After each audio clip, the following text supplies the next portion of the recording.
And welcome to Taking Care of You, support for parents when teens continue to use. My name is Meghan Heffner, and I am a chemical health specialist with Youth Service Bureau.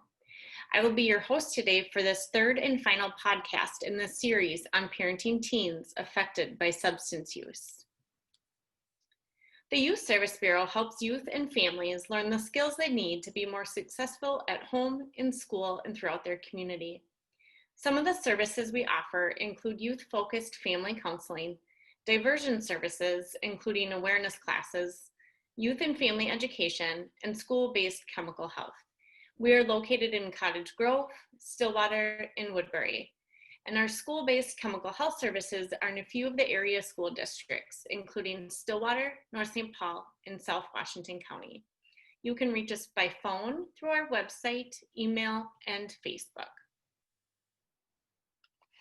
The objectives for today's podcast is to first learn about the steps to support whole family recovery. I hope to also provide you with a time to reflect on how your family has changed or needs to change. From today's podcast, you will have the tools you need to help you take the steps towards reclaiming yourself and your role as a parent. I first want to recognize the stigma around substance use disorders, especially as it relates to young people. There's so much isolation, shame, and stigma with substance abuse, not only for the addict, but for the family members as well. There's a sense on the part of the addict and everyone who loves him or her that they did something wrong, when in fact, they didn't cause it, they can't control it, nor can they cure it. This is a quote by Hazelden Betty Ford. Non-addicted family members tend to overfunction or overcompensate for the addicted family member. Parents, spouses, children, and siblings may play different roles to survive the stress of substance abuse. These roles may include the protector, persecutor, blamer, family hero, mascot, or the lost child. It's not unusual for parents to become polarized in their parenting styles when trying to cope with their son or daughter's addict behaviors. They may even blame each other for the problem. Their parenting style typically falls into the following categories. First is the persecutor, who is typically controlling, angry, and distant. He or she believes that punishment will fix problems and may become isolated from the family. Next is the protector, who is typically gullible, caretaking, and displays enabling behavior. He or she believes that love will fix the problem and may become overly enmeshed with the addicted son or daughter.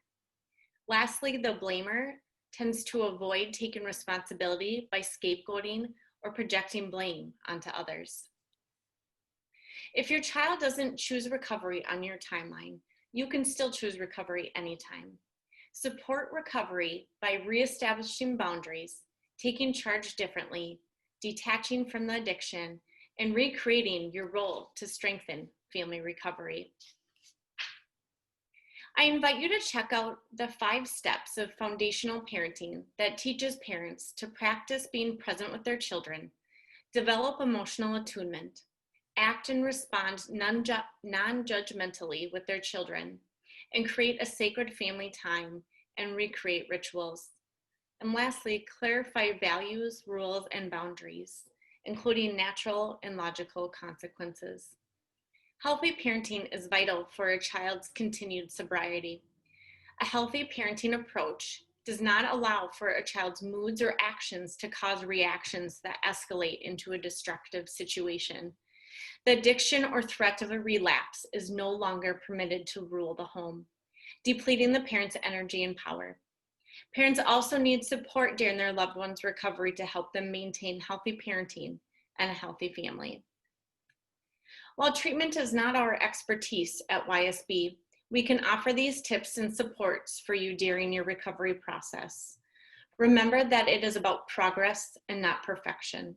Focus on your child's positive attributes and don't let their addiction define them. Model healthy behaviors, especially by caring for yourself. And lastly, build on your child's past successes. Continue to reflect on your values to set and keep boundaries. Keep following through on consequences and evaluating what is and is not working. And always be mindful of the illusion of control. Tell yourself constantly that I didn't cause it, I can't cure it, and I can't control it. Whether you follow this exact model, here's a short video about the influence that healthy and foundational parenting can have on a teen with a substance use disorder. It all comes down to what works best for you and your child. I went from using Percocets to heroin. Both my boys started using. We started finding bottles of pills. She was mad, we were mad. All communication had broken down. When you have a child using substances, you have so many people offering opinions. The cookie cutter, one size fits all advice is to detach from our kids. I was being told about tough love, Rock bottom. rock bottom. The belief is that somebody using substances, the only way they're going to change is if they have a massive pileup of negative consequences. That's not true. As parents, we just didn't feel that was the right thing to do. I was frantically looking for alternative ways. I found out about CRAFT. CRAFT stands for Community Reinforcement and Family Training. And it's a really helpful set of strategies that parents can learn that can help them have an influence on their child's choice around substances. CRAFT is a much more humane approach to dealing with a loved one's substance use. CRAFT leads to a healthier family. The healthier family leads to a better outcome. Once I started to apply the skills, I did start to see a significant change. The idea that behaviors make sense is really contingent on that ability to step back and think. People use drugs or alcohol because they have an effect that they like. CRAFT requires understanding why your child has the behavior they do. It's compensating for something. I didn't feel purpose in my life. I got left out of stuff. I felt insecure. Once we started to listen to our daughter, we had a much better understanding of what she was experiencing, and it gave us a better opportunity to help her. She's open with us and tells us exactly what's going on. I opened up about how lonely and how miserable I was. We were able to help her because she came to us. You want to focus on reinforcing positive, healthy change. I don't think people realize the courage and the hard work it takes. When somebody does their own laundry, cleans up their room, these are all areas where we can use positive reinforcement. I wanted my parents to be proud of me, and when somebody acknowledges that, it makes you want to keep going. Naturally occurring consequences are the consequences that are direct result of your child's substance use. If we suspect Caroline has used something the night before, then I will not wake her up the next morning to go to work. Responsibility, accountability is so huge. My parents allowed me to face the natural consequences of using. That was one of the most important things that helped me get clean. It's definitely important to do some things for yourself, for your own sanity. The CRAFT model gave me permission to take some time for myself and not feel like a failure. Think about it a little bit like an oxygen mask in a plane. You got to put it on yourself before you try to help your loved one. Maybe in the end we didn't fix everything, but it's a more loving family and we're attached. That's really important. It's a lot of hard work, but if you can get through it, it's great. It hasn't been simple, it hasn't been easy, but since I've started using these techniques, my life has improved dramatically, and Caroline's life has improved dramatically. I have hope now. I didn't think we'd ever get through this. This helped me get my relationship back with my parents, and I never thought I'd have that again. People can get better, families can heal, and young people can absolutely go on to realize their tremendous potential. Been better now for over 5 years. I've been clean for 7.5 years. This is what more people need to see. Same awesome kids they were before, just better now. While our teen is in recovery, we will always be concerned about relapse and overdose. Specifically related to teens abusing opioids, I want to share with you a medication called Naloxone. Naloxone is a medication designed to rapidly reverse opioid overdose. It can very quickly restore normal respiration to a person whose breathing has slowed or stopped as a result to overdosing with heroin or prescription opioid pain medications. There are 2 over-the-counter forms of naloxone. The first one is Evzio. Evzio is a pre-filled auto-injection device that makes it easy for families or emergency personnel to inject naloxone quickly into the outer thigh. Once activated, the device provides verbal instruction to the user describing how to deliver the medication, similar to an automated defibrillator. The second is called Narcan. Narcan is a nasal spray, pre-filled needle-free device that requires no assembly and is sprayed into one nostril while patients lie on their back. Both Narcan and Evzio are packaged in a carton containing 2 doses to allow for a repeat dose if needed. They are relatively easy to use and suitable for home use in emergency situations. Often you can get these medications from pharmacies, doctors, and the Steve Remler Foundation will sometimes give them out for free. You can also check out the video listed here for further information. As Hazelden Betty Ford proclaims, living in the midst of addiction leaves family members feeling traumatized and overwhelmed. They've been lied to and betrayed. There are arguments and confrontations, slamming doors and sleepless nights. Often there's a more serious trouble, such as ... and I'll let you fill in the blank.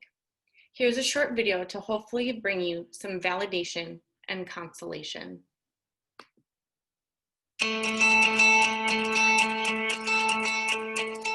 As a parent, you can completely feel like you're experiencing this wide range of emotions, and at times they can be the complete opposite.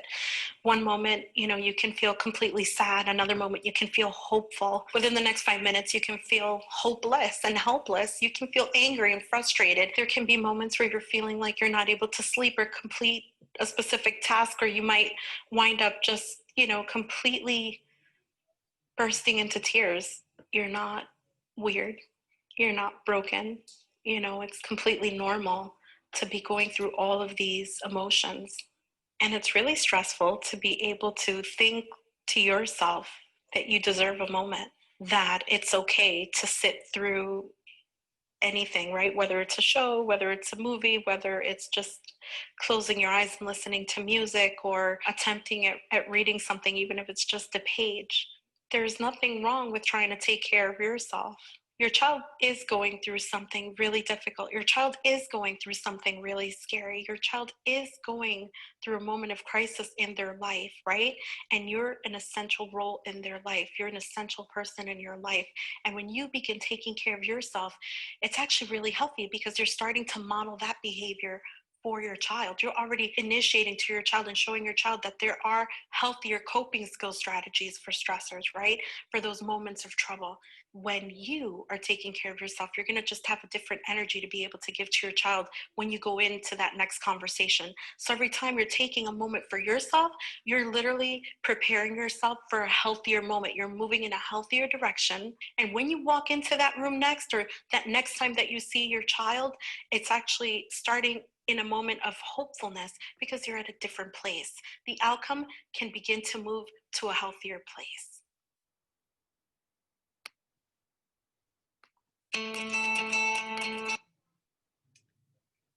Hazelden says it best, that it may seem counterintuitive or even selfish, but finding a way forward from the chaos and pain of addiction for your family starts with getting help for yourself, regardless of whether your loved one seeks treatment for substance abuse.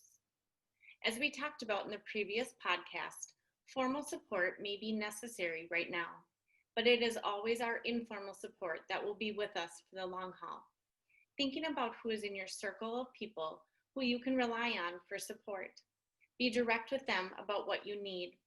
While there may be times that you don't even know, you can ask them for specific help that may include meals, a coffee date, or walk together. Or it may even be asking them to help you talk with your teen.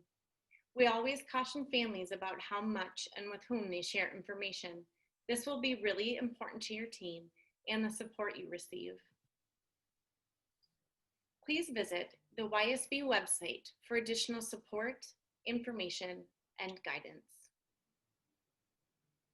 You can also reach out to these other sources of professional support for you and your teen. Lastly, encourage your teen to connect with the chemical health specialist in their school, who are listed here.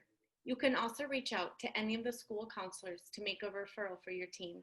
Our chemical health specialists are great sources of support for teens who are in treatment or in recovery. I want to leave you with this quote as we wrap up this podcast series on parenting teens affected by substance use.